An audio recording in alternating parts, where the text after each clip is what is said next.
Hello बच्चों, let's have a look at the question. Question दिया गया which of the statement is correct regarding the absorption of fatty acids. इस question में हमें बताना है कि absorption of fatty acids के लिए कौन सी स्टेटमेंट यहाँ पे बिल्कुल करेक्ट है.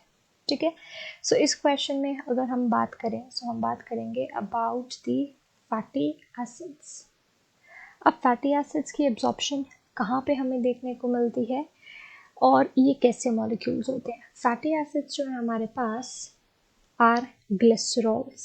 ठीक है. ये ग्लिसरॉल मॉलिक्यूल्स होते हैं जो इनसॉल्युबल होते हैं. ठीक है. ग्लिसरॉल होते हैं एंड इसीलिए तो हम इस तरह से लिखेंगे they are the glycerol molecules being insoluble. मतलब हमारी बॉडी जो है वो इन्हें सीधा एब्जॉर्ब नहीं कर सकती है. ठीक है. So they can not be absorbed. So अगर ये एब्जॉर्ब नहीं होंगे तो हमारी बॉडी जो है वो फैट्स को कैसे एब्जॉर्ब करेगी. सो उसके लिए इन्हें ट्रांसपोर्ट किया जाता है. ठीक है. फैटी एसिड्स जो होते हैं वो किस में अकोमोलेट किए जाते हैं या इनकॉर्पोरेट किए जाते हैं स्मॉल ड्रॉपलेट्स जिन्हें हम माइसिलीज कहते हैं.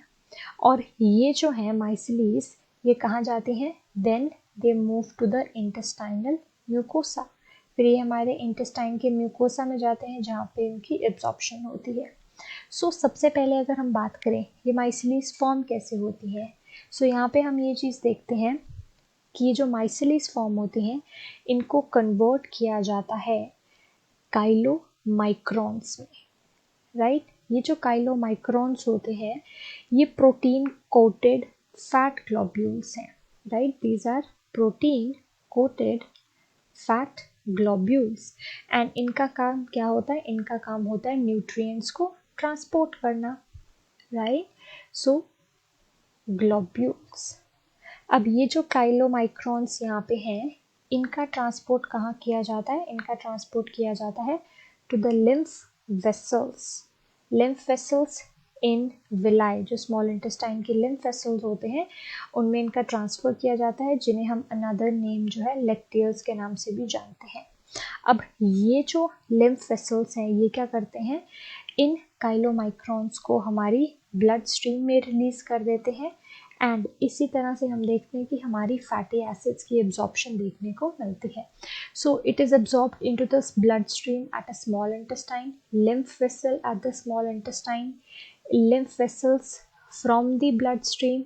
It is absorbed into the bloodstream at the large intestine. ये नहीं होता है. It is absorbed into the bloodstream at the small intestine. ऐसा भी नहीं होता है. ठीक है.